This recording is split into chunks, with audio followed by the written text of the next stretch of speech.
हाँ नमस्कार। News letter के साथ हाजिर हूँ मैं राकेश रंजन।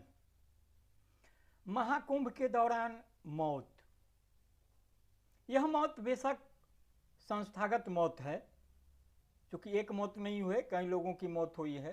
तो आप यूँ कह सकते हैं कि महाकुंभ के दौरान मौतें व्यवस्थागत मौतें हैं। जहाँ तक हमारी आपकी बात है, जिन लोगों की मौत हो गई उन्हें भावभीनी श्रद्धांजलि अर्पित करते हैं। यह मानने में कोई गुरेज नहीं कि व्यवस्था करने वाली सरकार के जिम्मेदार अधिकारी दोषी हैं। फिर से भगदड़ न हो, यह सुनिश्चित किया जाना जरूरी है। इसके अलावे जो भी बातें हैं, तो घटना दुर्भाग्यपूर्ण है ही। मृतकों के परिवार के साथ समस्त देशवासियों की संवेदनाएं हैं। बाकी उनका दुख तो वही जान सकते हैं जिन पर बीती है। हम लोग प्रार्थना ही कर सकते हैं उनके लिए जो नहीं रहे, और घायलों के जल्द स्वस्थ होने की भी प्रार्थना करते हैं। जो बातें हो रही है, कारण कई बताए जा रहे हैं। एक कारण जो समग्र रूप से सामने आया है संतजन के हवाले से, उनकी जुबानी, कि व्यवस्थागत मौतें जो कही जा रही है, और मैंने भी कही, इसका आधार है। संतजन ने कहा भी है कि जो वीआईपी कल्चर है वह सामान्य जन पर भारी पड़ा और उन्हें मौत के मुंह में समाना पड़ा।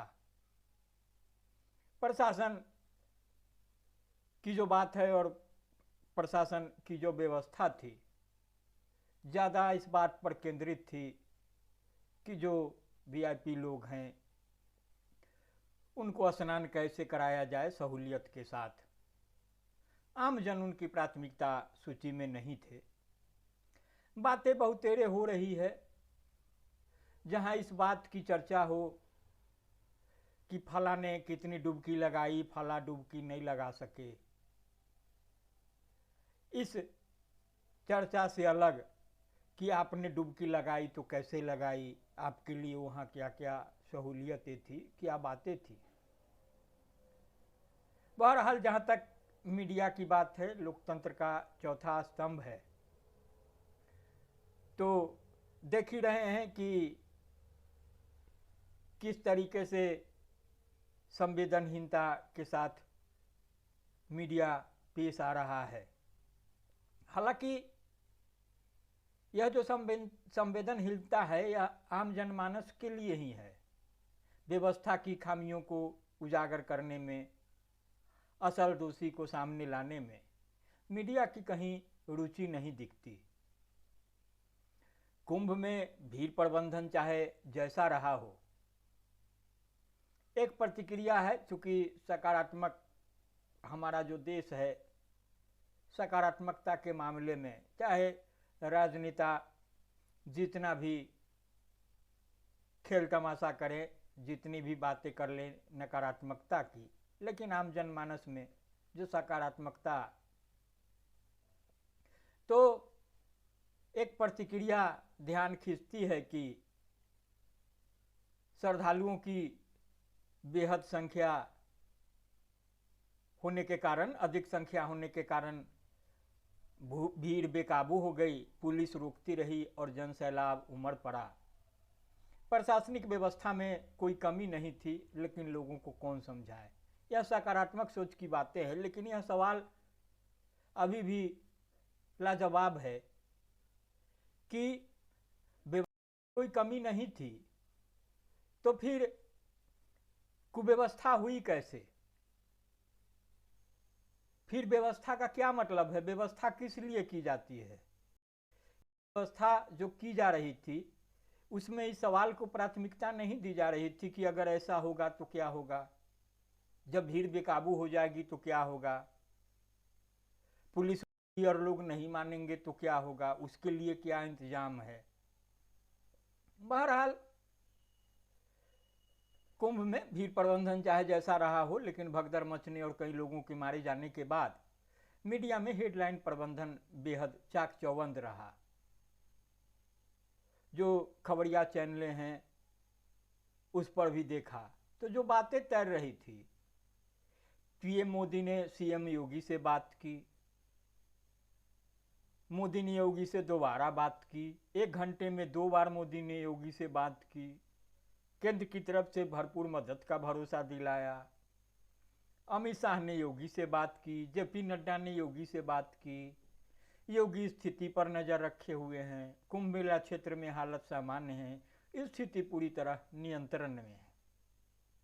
अब इन सारे हेडलाइंस को देखिए तो जो कुंभ मेला में गए हुए हैं या नहीं भी गए हैं, जो अपने घर पर हैं, सुरक्षित हैं, उनसे जुड़े सवाल क्या हो सकते हैं। कितने लोगों की जान गई, कितने घायल हैं, जान गई तो कौन है, किन की जान गई, वे कहाँ के रहने वाले थे, घायल हैं तो कौन है, कहाँ के रहने वाले हैं, उनका इलाज कहाँ हो रहा है, इलाज के लिए व्यवस्था कहाँ हो रही है। वो अगर समूह में गए थे तो उनके अन्य समूह के लोग कहाँ हैं, अगर अकेले गए थे, नहीं रहे, या फिर घायल होकर ही अस्पताल में हैं, तो उनके जो परिजन जाएं वो कहाँ जाएं, किससे मिले, कैसे मिले। लेकिन इससे अलग जो तमाम हेडलाइंस मैंने बताया, तो उसका निष्कर्ष और आशय क्या था कि सबने एक दूसरे से बात करके हालात को सामान्य बना दिया है। पीएम ने सीएम से बात की, सीएम ने पीएम से बात की, पीएम ने सीएम से दोबारा बात की, 1 घंटे में 2 बार बात की, केंद्र की तरफ से भरपूर मदद का भरोसा दिलाया। अमित शाह ने भी योगी से बात की, जेपी नड्डा ने भी बात की, योगी खुद स्थिति पर नियंत्रण रखे हुए हैं। तो कोई भी चैनल यह नहीं बता रहा कि कितने लोग मारे गए, कितने हुए, घायलों का इलाज कहाँ चल रहा है, जैसा कि मैंने शुरुआत में बताया।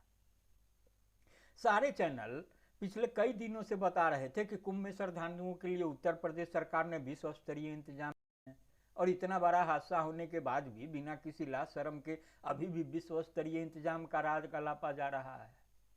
पहले बताया जा रहा था कि साधु संत शोक स्वरूप मौनी अमावस्या का अमृत स्नान नहीं करेंगे, जो शाही स्नान करते हैं। अब बताया जा रहा है कि योगी के अनुरोध पर सभी अखाड़े आज ही अमृत स्नान करेंगे। कर भी लिया, लोगों के मरने से किसी को फर्क नहीं पड़ता। फिर 5 फरवरी के लिए मोस्ट वीवीआईपी इंतजाम में भी तो जुटना है।